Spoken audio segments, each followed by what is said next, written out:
गंगा। गंगा, मैं जानता हूं आप इस शादी से खुश नहीं, जीवन आपकी पसंद नहीं है, आप ये शादी किसी मजबूरी में कर रही हैं। अरे कितनी भी बड़ी मजबूरी क्यों ना हो, लड़की मर जाएगी लेकिन इस जैसे हैवान से शादी नहीं करेगी।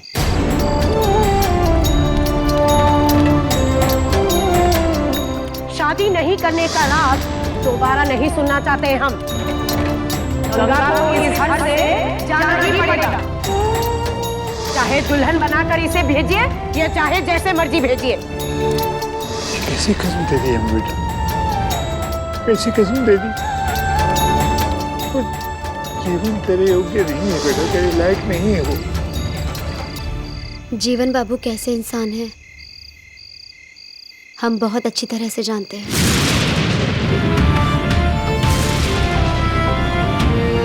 और ये जानते हुए भी हम उनसे शादी कर रहे हैं। जीवन बाबू अगर दुनिया के सबसे बुरे इंसान भी होते तब भी हम अपना फैसला नहीं बदलते हैं। लेकिन क्यों गंगा, क्यों?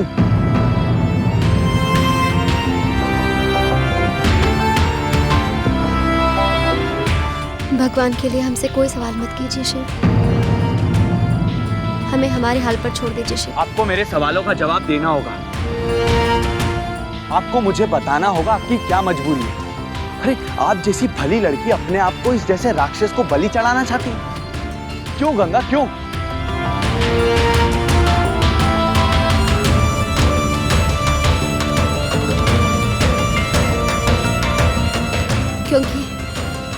क्योंकि हमारी जैसी लड़की को ही ऐसी किस्मत देकर भेजते हैं भगवान। हमारी जैसी लड़की? कैसी लड़की गंगा, कैसी लड़की? बताइए गंगा, कैसी लड़की?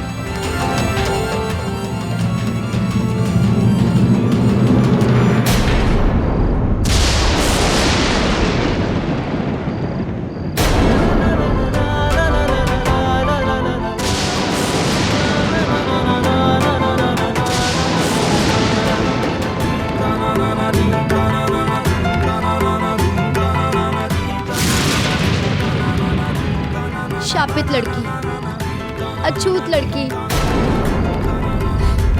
हमारी जैसी लड़की का भाग्य ऐसा ही होता है शिव।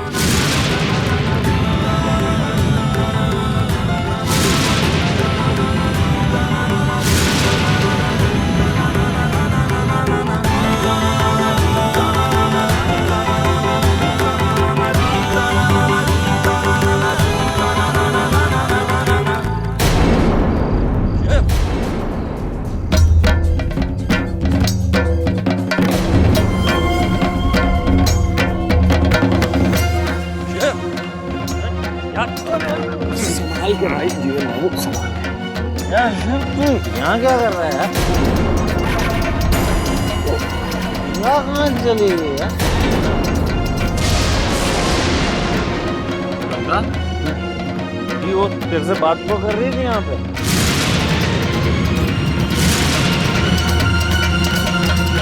नहीं जीवन बाबू, गंगा भाभी यहाँ कैसे आएंगी? यार तेरी बात में दम तो है,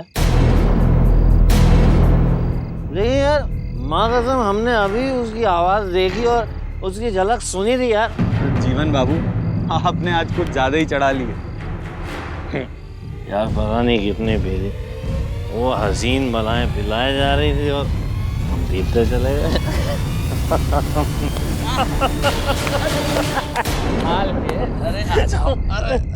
गंगा यहाँ है नहीं, हमको सिर्फ दिखाई दे रही है।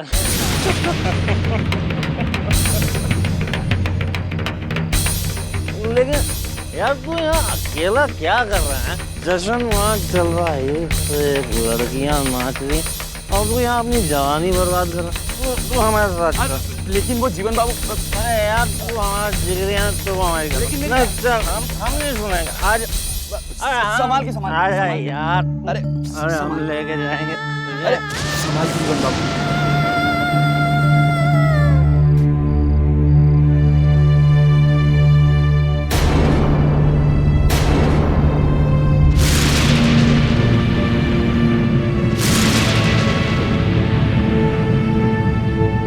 चलिए मैं आपको घर छोड़ देता हूँ।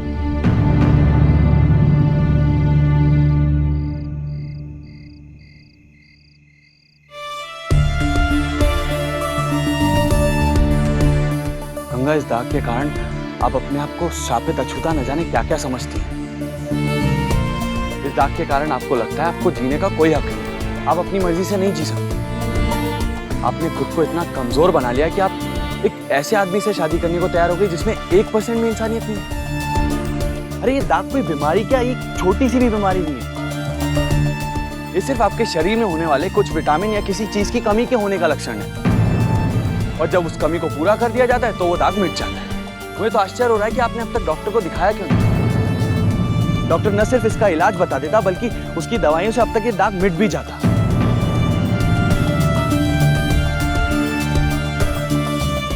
दुनिया में ऐसी हजारों लड़कियां जिनके चेहरे पर ही नहीं बल्कि शरीर पर ऐसे कई दाग हैं, लेकिन फिर भी वो खुलकर जीती हैं आम लड़कियों की तरह,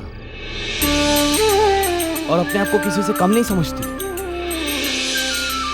आपके तो हाथ पे एक छोटा सा दाग है, क्या फर्क पड़ता है इस दाग से? फिर आप खुल के क्यों नहीं जीती? आप इतनी खूबसूरत है, गुणवान है, चरित्रवान है, कोई कमी नहीं है आप में, फिर आप जीना क्यों नहीं चाहती? आपको दुनिया की सारी खुशियां अपनी झोली में समेटने का हक है।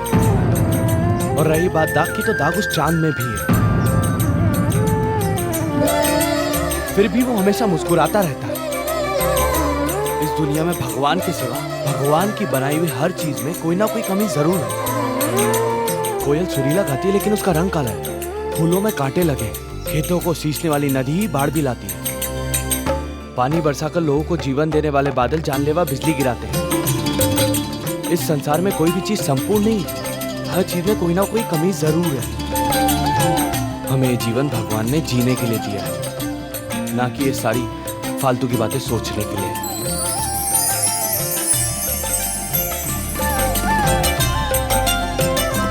शिव, आज पहली बार किसी ने हमसे हमारे मन की बात की है। आपकी बातें सुनकर बहुत अच्छा लगा, लेकिन शिव, आप हमारे बारे में और हमारे परिवार के बारे में कुछ नहीं जानते, इसीलिए आप हमारे लिए दुखी हो रहे हैं। लेकिन शिव, हम अपनी जिंदगी से खुश हैं, हमें हमारे भाग्य पर छोड़ दीजिए शिव। हम अपने भाग्य को खुशी से स्वीकार कर चुके हैं।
बुरी नजर से बचाए।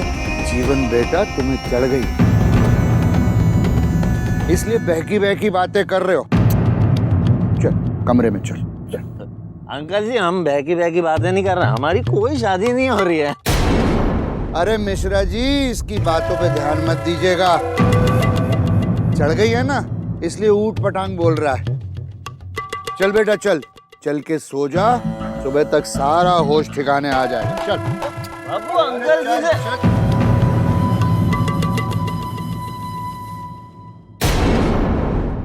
संभल के, ये सब हमारे लाड प्यार की वजह से है।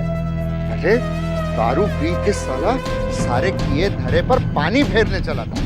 कितनी बार कहा है कि बेटा अगर बचती नहीं है तो मत पियो, लेकिन तुम वो के बाप की बात ही नहीं सुनते।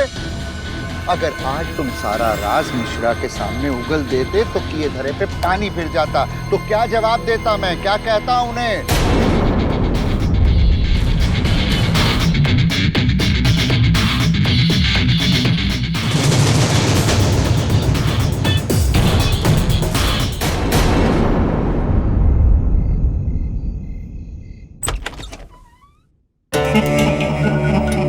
कलावती, कलावती उठो, उठो कलावती, सोने का समय नहीं है। पाँव के नीचे से जमीन खिसकने वाली है, उठो उठो। ओहो, क्या है? खुद तो जश्न का मजा लूट कर आ रहे हैं और हमें चैन से सोने भी नहीं देते। ये कौन सा ज्वालामुखी फटने वाला है जो सुबह तक इंतजार नहीं कर सकते? ज्वालामुखी फटने वाला ये समझो। अब कैसे बताए कन्हैयालाल और जीवन शादी की आड़ में कैसा भयानक खेल खेलने जा रहे हैं।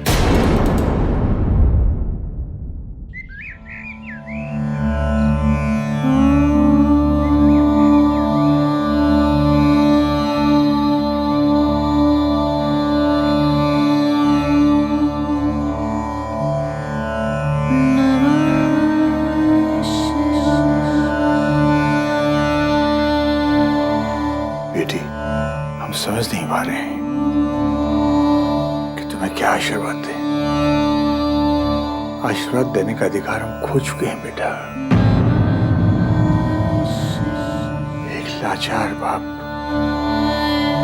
अपनी बेटी को कांटों में धकेला जाते हुए देखता है और फिर भी चुप है। उसका दिल आशीर्वाद दे रहा है कि तेरा कल्याण हो।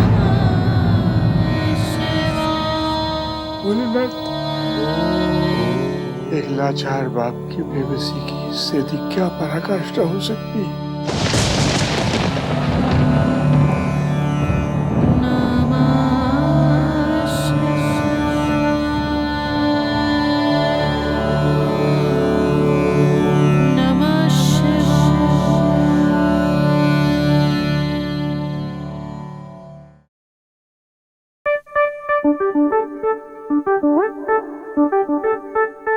अम्मा, ये गंगा की शादी में इतना झंझट करने की क्या जरूरत थी? और फिर अगर इतना तामझाम करना ही था तो 2-4 नौकरों को बुला लेती। अब आपको तो पता है कि इस घर में सब हाथ पे हाथ धरे बैठे हैं और ऐसे में सारे काम की जिम्मेदारी हमारे सर पर आ जाती है। अब कितने बोझ संभालेंगे हम? चुटकी, ए चुटकी। अरे बेटा, चुटकी को क्यों बुला रही हो? वो हल्दी की रस्म के लिए तैयारी कर रही है। हम है ना तुम्हारी मदद करने के लिए। चलो ऐसा करते हैं, हम तुम्हें हल्का काम देते हैं। इन फूलों की माला बना दो, बाकी का काम हम निपटा देंगे। ये लो। अम्मा, अगर हम काम करने की हालत में होते तो छुटकी को थोड़ी बुलाते भला। आप किसी और से कह दीजिए ना ये सब काम करने के लिए। ठीक है बहू, जाकर समधन जी से कह दो कि फूलों की सजावट में हमारा हाथ बटा दे। उनकी बड़ी कृपा होगी।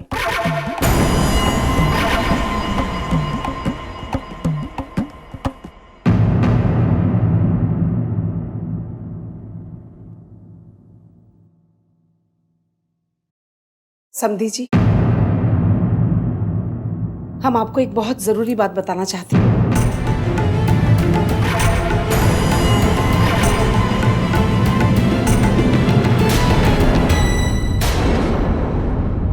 समधन जी,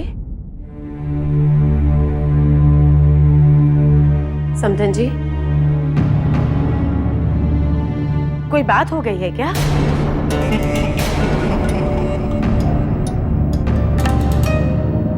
शादी में कोई विघ्न तो नहीं है ना? वो बात ये है कि मिश्रा जी आप ही बताइए। वो नहीं तुम्हें बता। मम्मी पापा तो ऐसे बात कर रहे हैं जैसे किसी पाप का प्रायश्चित करना चाहते हो। हे भगवान, कहीं उन्हें ऐसा तो नहीं लग रहा है कि गंगा की शादी करके वो कोई पाप कर रहे हैं। ऐसा हुआ तो हमारे सपनों पर तो पानी फिर जाएगा। अब समतन जी बताइए ना, बात क्या है? वो बात की मम्मी जी, आप पे क्या लेकर बैठ गए? कितना काम बाकी है, हल्दी की रस्म निभाना भी तो बाकी है। अब ये बातें बाद में हो जाएंगी। चलिए ना, काम खत्म करना है। बेटा चलिए ना मम्मी जी, बहुत काम है। पापा जी चलिए।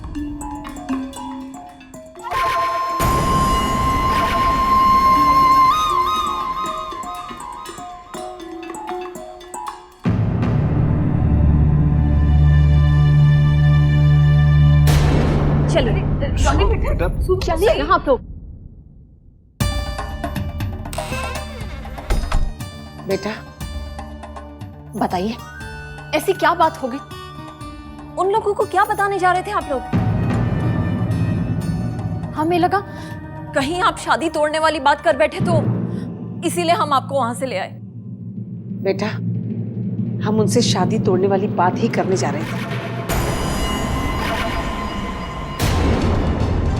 क्या आप लोगों की मति मारी गई है क्या? इतनी मुश्किल से उस शापित से पिन छूट रहा है और आप लोग। बेटा बात ही ऐसी हो गई है डॉली। ऐसी क्या बात है पापा जी? हमारी तो कुछ भी समझ में नहीं आ रहा है। डॉली बेटा तुम अगर सुनोगी ना तो तुम्हारे भी होश उड़ जाएंगे।